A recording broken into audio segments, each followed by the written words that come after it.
बिस्मिल्लाहिर्रहमानिर्रहीम। अस्सलामु अलैकुम। अब मैं आपको खालिद बिन वलीद के वह वाक़यात सुना रहा हूँ जो इस्लाम कबूल करने से पहले के। खंदक के मौके पर खालिद उन चुनिंदा लोगों में से थे जो सारा दिन खंदक के किनारे किनारे गश्त करते रहते थे ताकि अगर खंदक का कोई हिस्सा कमज़ोर मालूम हो या मुसलमान गफलत की हालत में हो तो वो खंदक पार करके मुसलमानों पर हमला कर सकें।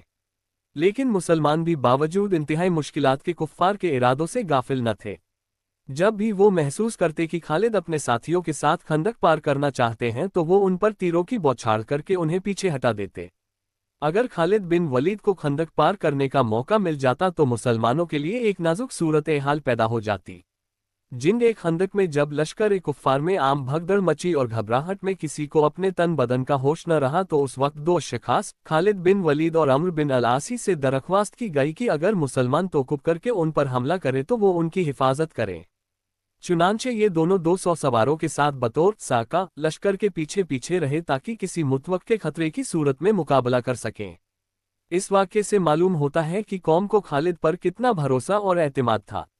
उसे यकीन था कि रात और मसाइब से उन्हें अगर कोई शख्स महफूज रख सकता है तो वो खालिद ही है।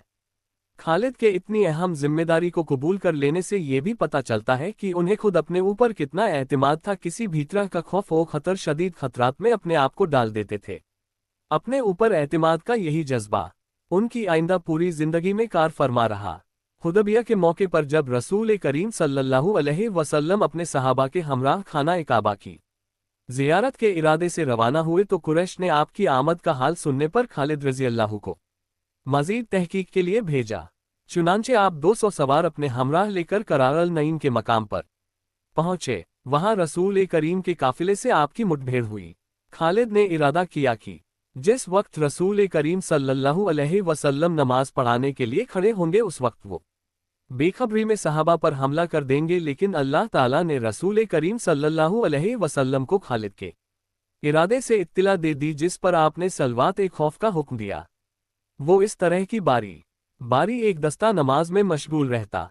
अगर कुरैश मुआहिदा सुलह करने पर आमादा न हो जाते तो यकीनन तारीख में मुंजमिला और लड़ाइयों के जिंगे हुदैबिया का जिक्र भी आता जिसमें खालिद नुमायां हिस्सा लेते। उम्रतुल क़ज़ा इस ज़माने में उन्हें इस्लाम और मुसलमानों से इस दर्जे नफ़रत और दुश्मनी थी कि सुलह हुदैबिया के अगले साल जब मुआहिदे के मुताबिक मुसलमान उम्रतुल क़ज़ा करने के लिए मक्का में दाखिल हुए तो खालिद मक्के से बाहर निकल गए, क्योंकि वो ये बर्दाश्त न कर सकते थे कि उनकी नज़रों के सामने मुसलमान मक्का में दाखिल हों। हालांकि मुसलमान भी खाना काबा की तंजीम करने में उनसे किसी तरह कम न थे। उनके और अहले मक्का के दरमियान उम्रा करने के मुतल्लिक एक साल कबल बाकायदा मुआहिदा हो चुका था, और अगर मुसलमान जो खाना काबा की ज़ियारत करने के लिए आए थे वो कुरैश बल्कि खास उनके कबीले में से थे, लेकिन अकीदे की पुख्तगी ने उन तमाम बातों को नज़रअंदाज कर दिया।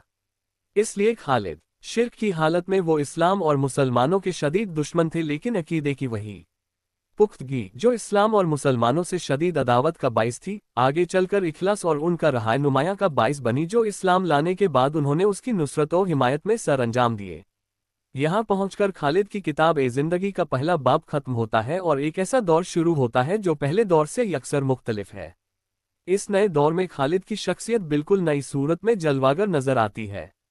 ये नया बाब खालिद की जिंदगी ही का नहीं बल्कि तारीख इस्लाम का भी दरख्शां बाब है। करीबन तमाम मौर्रिखीन ने इस अम्र का भी तज़किरा किया है कि जब ये लश्कर मदीना के करीब पहुंचा तो रसूल अल्लाह और मुसलमानों के हमराह उसके इस्तिकबाल के लिए निकले तो अहले मदीना ने लश्कर के सिपाहियों पर मिट्टी फेंकनी शुरू कर दी और कहने लगे, ए भगोड़ो, तुम लोग अल्लाह के रास्ते से भाग कर आए हो।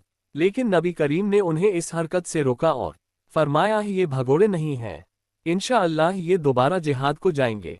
इस रिवायत से जहां बाज़ मौर्रिखीन की इस रिवायत की तरदीद होती है कि मुसलमानों ने लड़ाई में फरार इख्तियार किया था, क्योंकि नबी करीम सहाबा को लेकर एक भगोड़े लश्कर के इस्तिकबाल के लिए भी न निकल सकते थे। वहां ये भी मालूम होता है कि मुसलमान इस जंग से शिकस्त याब होकर नहीं लौटे थे, क्योंकि फतहयाबी की सूरत में उनके सरों पर खाक डालने की कोई मानी नहीं। ताहम इस अम्र से इनकार नहीं किया जा सकता कि 3000 के मुख्तसर से लश्कर को 1.5 लाख के अजीम उलशान लश्कर के नरघे में से निकाल लाना, और वो भी इस सूरत में कि मुसलमानों के सिर्फ 12 आदमी शहीद हुए, सैयदना खालिद बिन वलीद का एक ऐसा शानदार कारनामा है जिस पर जितना भी फख्र किया जाए कम है। हमारी राय की तायद ज़र अशार से भी होती है जो इस मौके पर कहे गए थे। चुनांचे कैस बिन मुहसिर अल यमरी कहते हैं, अल्लाह की कसम, मेरा नफ्स मुझे अब तक जंग ए मौता के वाक़यात पर मलामत करता है। अफसोस मैं उस रोज़ कुछ न कर सका। मैंने अपने आप को खालिद रज़ियल्लाहु अन्हु के सुपुर्द कर दिया था जिनकी मिसल कौम में कोई नहीं है। मुझे जफ़र की शहादत का वो वक्त नहीं भूलता जब हमारे तीर अंदाजों की तरफ से तीर चलाने का कोई फ़ायदा न था और जब रूमियों की फ़ौजें दो अतराफ से हमें पीस डालने के लिए हम पर पल पड़ी थीं। इब्न ए बुरहान अल दीन भी अपनी किताब में हमारी राय ही की तायद करते हैं। चुनांचे वो लिखते हैं, जंग ए मौता में मुसलमानों को इस लिहाज से फतह हासिल हुई थी कि इस मौके पर 3000 मुसलमान जिनके मुकाबले में 2 लाख रूमी सिपह मैदान ए जंग में मौजूद थे। इस अजीम मुल्शान लश्कर के मुकाबले में मुसलमानों के जिंदा बचने की कोई सूरत नहीं थी और बज़ाहिर यही नजर आ रहा था कि 3000 सिपाहियों में से एक शख्स भी अपनी जान बचा कर नहीं ले जा सकेगा, लेकिन खालिद बिन वलीद ने बेनज़ीर जुर्रत और शुजाअत दिखाकर मुसलमानों को हलाकत से बचा लिया। चैनल को लाइक सब्सक्राइब कर दें और बेल आइकन बजा दें